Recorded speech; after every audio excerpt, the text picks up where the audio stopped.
नमस्कार विद्यार्थी मित्रांनो, स्वागत तुमचं माझ्या यूट्यूब चॅनलवरती. आज आपण इयत्ता 6वी विषय भूगोल धडा 5वा शिलावरण या धड्याविषयी आपण चर्चा करणार आहोत. तर पाहूया शिलावरण म्हणजे काय.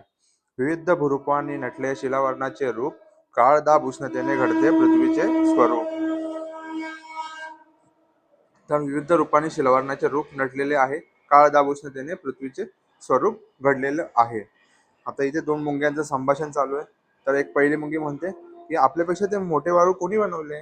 अरे ते वारूळ नाही, ती एक भली मोठी पर्वतरांग आहे. हे जसे मुंग्यांचे वारूळ आहेत इथे, त्याप्रमाणे समोर पर्वतरांग आहेत. मुंग्यांना वाटतं की ही भली मोठी वारूळे कोणी बनवले. विचार प्रवर्तक प्रश्न.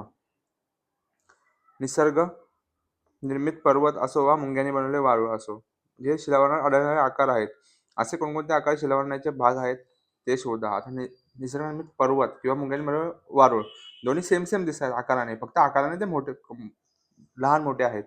तर याच्यामध्ये असे कुठले कुठले शिलावरणाचे भाग आहेत ते तुम्हाला दिसेल, ते त्यांची आपल्याला अवतीभोवतालच्या भूरूपांची यादी तयार करायची आहे. ओळख पृथ्वीच्या आवरणांची. निरीक्षण करा. याच्यामध्ये हवेमध्ये विमान जाते, इथे लोहमार्ग आहे, इथे रस्ता आहे, इथे जहाज आहे, पाण्यामध्ये जहाज आहे, आणि ही आपली दिलेली आहे पृथ्वी. काय दिलेली आहे आपली पृथ्वी. तर पाहूया पृथ्वीवरील आवरणे. याच्यामध्ये आकृती क्रमांक 5.1 चे निरीक्षण करून खालील तक्ता पूर्ण करा. आवरणाचे स्वरूप, आवरणाचे नाव. घनरूप. घनरूप असतो आवरण, त्याला बोलतो आपण शिलावरण. काय म्हणतो? शिलावरण.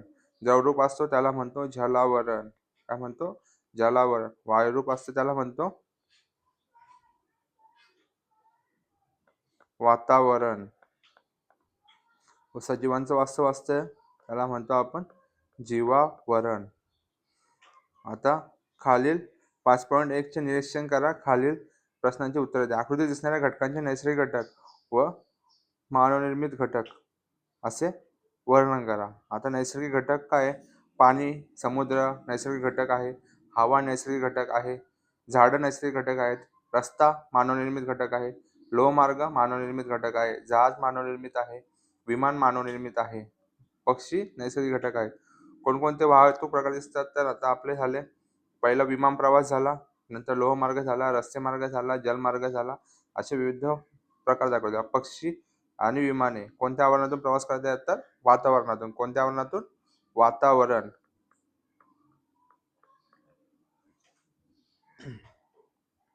जहाज वाहतूक पृथ्वीवरील कोणत्या आवरणातून होते? जहाज वाहतूक पृथ्वीवरील कोणत्या आवरणातून होते? तर जलावरणातून होते. कुठून होते? जलावरणातून. रस्ते व लोहमार्ग निर्माण करण्यासाठी पृथ्वीवर कोणत्या आवरणाचा उपयोग केला जातो? तर रस्ते लोहमार्ग निर्माण करण्यासाठी शिलावरणाचा वापर केला जातो. आकृतीत दिसणारी झाडे, पक्षी, मानव व मासा यातील सजीव घटक पृथ्वीवरील जीवावरणामध्ये राहतात. कुठे राहतात? जीवावरणामध्ये. तुमच्या प्रदेशातील इतर प्रदेशातील पर्यावरणात तुलनात्मक अभ्यास करा. त्या आधारे पृथ्वीतील आवरणांचा पर्यावरणावर होणारा परिणाम सांगा.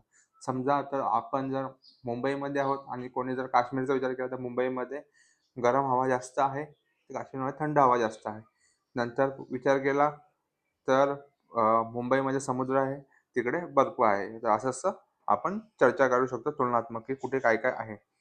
आपण वास्तव करत असलेल्या पृथ्वीवर विविध आवरणे असतात. त्यात प्रामुख्याने शिलावरण, जलावरण, वातावरण व जीवावरण यांचा समावेश होतो.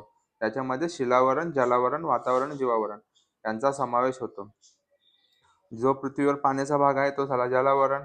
हवेचा भाग आहे, हवा झाली, तो झाला वातावरण. पृथ्वीच्या आतमधल्या भागाला म्हणतो आपण गाभा. त्याच्यानंतर त्याच्या खाली शिलावरण आणि काय बोलतात, शिलावरणाच्या वरती आहे प्रावरण. भौगोलिक स्पष्टीकरण पाहूया आता.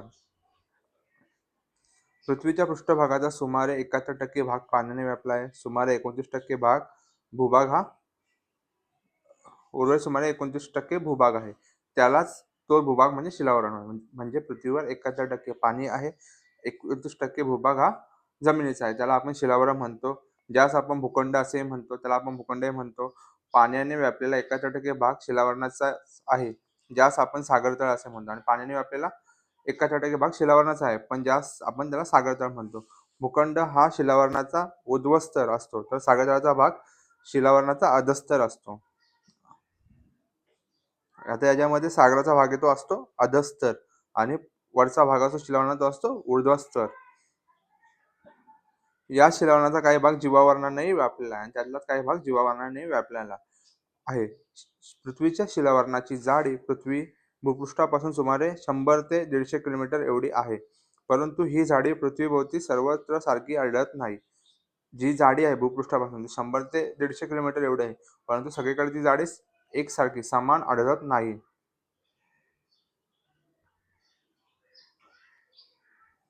पृथ्वीच्या निर्मितीवेळी अगदी प्रारंभिक अवस्थेत ती अतिशय अतिउष्ण अशा वायूच्या गोळ्याच्या स्वरूपात होती.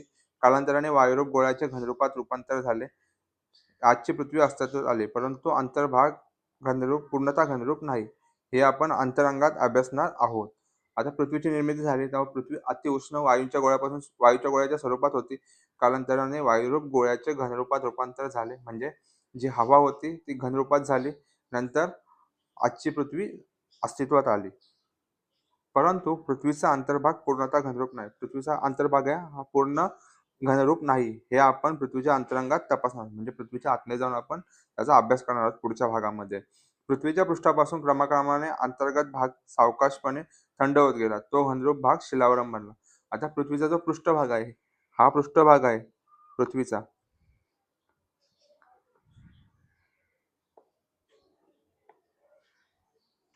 तो जसा जसा हळूहळू सावकाशपणे थंड होत गेला, त्याला आपण शिलावरण म्हणतो. काय म्हणतो?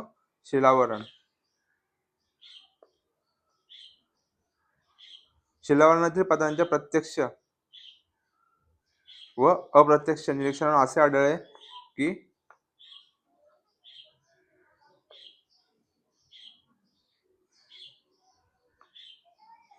निरीक्षणातून असे आढळून आले की शिलावरणाचा भाग एकजिन्सी नसून तो निरनिराळ्या खडकांपासून व खनिजांपासून बनलेला आहे.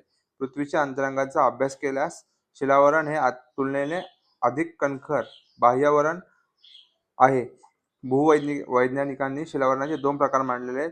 जमिनीच्या स्वरूपात असणारे खंडीय शिलावरणास खंडीय भूकवच म्हणतात, तर महासागरीय शिलावरणास महासागरीय भूकवच म्हणतात. जिथे जिथे जमीन आहे त्याला खंडीय भूकवच म्हणतात, जिथे जिथे महासागर आहे तिथे महासागरीय भूकवच असे म्हणतात. वरील आकृती पाहून आपल्या मनात पृथ्वीच्या अंतरंगाशी कोणकोणते प्रश्न निर्माण होतात त्या प्रश्नांची यादी करा. ही पृथ्वी बघितली तर पृथ्वीवर जमिनीचा असलेला भाग किती, पृथ्वीवर असलेला पाण्याचा भाग किती, पृथ्वीवर बेटे निर्माण का झाली, पृथ्वीवर पर्वते का निर्माण झाली, हे पडणारे प्रश्न आहेत. आता राहिलेला भाग आपण पुढच्या भागात बघूया.